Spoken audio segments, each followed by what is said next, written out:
జీవితంలో ఏర్పడే కొన్ని పరిస్థితులు, వాటి ద్వారా నేర్చుకున్న అనుభవాలు తప్పకుండా అవి భవిష్యత్తులో మనకు ఒక తీపి జ్ఞాపకాలు, మధురమైన జ్ఞాపకాలుగా దేవుడు వాటిని మనకు ఉంచుతాడు. ఫ్యూచర్లో మనం దీవించబడిన తర్వాత ఏ పరిస్థితులు అయితే, ఏ స్ట్రగుల్లో అయితే మనం అనుభవించామో వాటిని ఒకసారి జ్ఞాపకం చేసుకొని దేవునికి మనం కృతజ్ఞత కలిగి నడుచుకోవటానికి కూడా అవి చాలా దోహదపడతాయి. కృతజ్ఞతాహీనులుగా మనం ఉన్నప్పుడు దేవుని పట్ల మనము కృతజ్ఞత కలిగి ఉండలేము. ఎందుకు అంటే దేవుడు చేసిన కార్యాలన్నిటినీ మనం మర్చిపోయిన నాడు తప్పకుండా కృతజ్ఞతాహీనులవుతాం. కృతజ్ఞత కలిగి ఉండాలంటే తప్పకుండా దేవుడు చేసిన ప్రతి కార్యాన్ని చూస్తూ తలపోస్తూ దేవుణ్ణి మహిమపరుచుకున్నప్పుడు తప్పకుండా మనం కృతజ్ఞత కలిగి ఉంటాం. ఎలాంటి పరిస్థితుల్లో దేవుడు నీకు తోడై ఉండి, ఎలాంటి పరిస్థితుల్లో నీకు ఆయన జయాన్ని అనుగ్రహించాడో వాటన్నిటిని ఒకసారి జ్ఞాపకం చేసుకో. బహుశా ఈ వీడియో చూసిన ప్రతి ఒక్కరి జీవితంలో దేవుడు తప్పకుండా కార్యాన్ని చేశాడు. తల్లిదండ్రులు లేని వారికి తల్లిగా తండ్రిగా ఉండి ఆయన నడిపించాడు.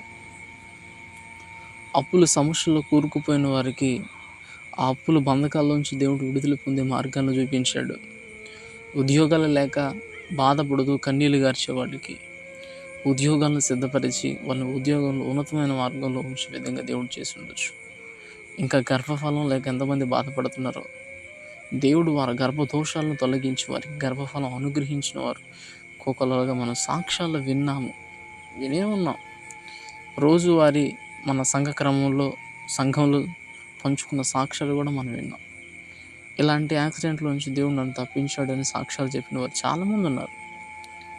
అయితే వాటిని నోటితో పలికి వదిలేసే విధంగా కాదు, కానీ అవి మన అంతరంగంలో ఉంచుకొని వాటి పట్ల దేవుడు చేసిన కార్యాలను పట్ల మనం కృతజ్ఞతగా వ్యవహరించినప్పుడు తప్పకుండా దేవుడు చాలా ఇష్టపడతాడు. ఇప్పుడు చాలామంది ఏ విధంగా అయిపోయారంటే కృతజ్ఞతాహీనులుగా అయిపోయారు.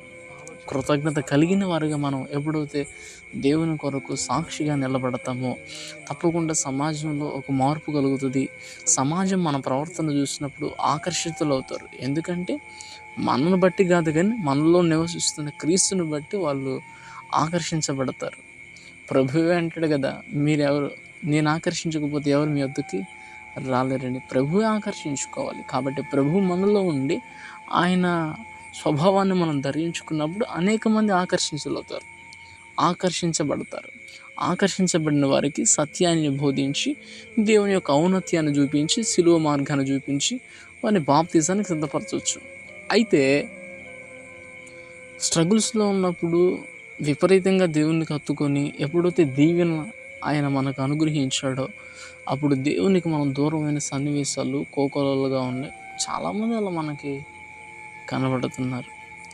కాబట్టి మీరు చూస్తూ ఉండొచ్చు, మీ సంఘాల్లో ఆ విధంగా వ్యవహరించిన వారు ఉండొచ్చు. అయితే ఒకవేళ దేవుడు నిన్ను దీవించకుండా నువ్వు యథావిధిగా ఉండి దీవించబడిన వారిని చూసి ఎలా అనుకున్నావు అంటే, ఒకవేళ అతని స్థానంలో నువ్వు చూసుకోండి, ఓకే నన్ను దీవిస్తే దేవుడు తప్పకుండా నా మార్గం మారిపోతుందేమో.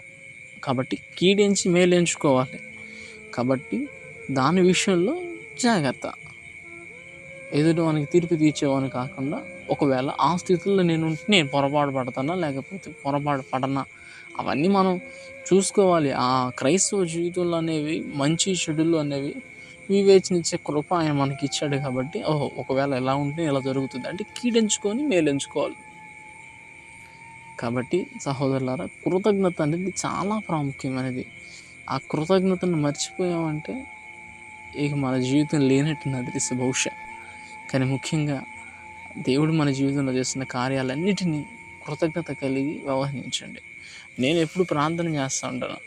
మనం ప్రార్థన ఎప్పుడు ఒకేలాగా చేస్తూ ఉంటే మనకి ఆచారబద్ధమైన ప్రార్థనగా అయిపోతుంది. అలా కాకుండా మారుస్తూ ఉండాలి. నేను కొన్నిసార్లు ఏం చేస్తానంటే, నన్ను పుట్టించిన కాడి నుంచి నాకు జ్ఞాపకంలో ఉన్న వాటి సన్నివేశాలలో నుంచి దేవుడు నన్ను తప్పించిన సన్నివేశాలు ప్రతి ఒక్కదాన్ని ప్రతిదీ ఇంచు బై ఇంచు ప్రతిదాన్ని జ్ఞాపకం చేసుకొని ప్రార్థన చేస్తాను. దేవా, నువ్వు ఆ స్థితిలో నువ్వు తప్పించకపోతే నేనేమవుతున్నా ప్రభువ. నువ్వు ఆ విషయంలో నన్ను వ్యవహరించకపోతే ఇప్పుడు నేను దూరం అయ్యాను ప్రభువ. దేవా, నువ్వు కానీ నాతో లేకపోతే నేను జయాన్ని పొందాను కదా. ప్రతి ఒక్కదాన్ని జ్ఞాపకం చేసుకున్నప్పుడు మన హృదయంలో కృతజ్ఞత కన్నీరు అనేవి తప్పకుండా కలుగుతాయి. ఎందుకంటే మన జీవితంలో మనం అనుభవించిన సన్నివేశాలు కాబట్టి తప్పకుండా ఎవరి జీవితంలో వారి సన్నివేశాలను బట్టి వాళ్ళు కృతజ్ఞత కన్నీరు కార్చగలుగుతారు. కాబట్టి ముఖ్యంగా చెప్తున్నాను, కృతజ్ఞత అనేది చాలా మోర్ దెన్ ఇంపార్టెంట్. కృతజ్ఞత లేకపోతే అదే జీవితాన్ని మనం ముందు కొనసాగించలేం. కాబట్టి తప్పకుండా మొట్టమొదటిగా దేవునికి కృతజ్ఞత కలిగి ఉండాలి. రెండోది తల్లిదండ్రులకు కూడా మనం కృతజ్ఞత కలిగి ఉండాలి. ఎందుకంటే ఈ భూమి మీద రావటానికి దేవుడు వాళ్ళని ఎన్నుకొని మళ్ళీ ఈ భూమి మీదకి రావటానికి చేశారు కాబట్టి వాళ్ళకి కృతజ్ఞత కలిగి ఉండాలి. భార్య బిడ్డలకి అన్ని విషయాలు మనం కృతజ్ఞత కలిగి ఉంటే దేవుడు గొప్పగా ఘనంగా మనల్ని ఇంకా ఆశీర్వదించి మీ ద్వారా గొప్ప పని జరిగించడానికి దేవుడు కృప చూపించును గాక. ఆమేన్.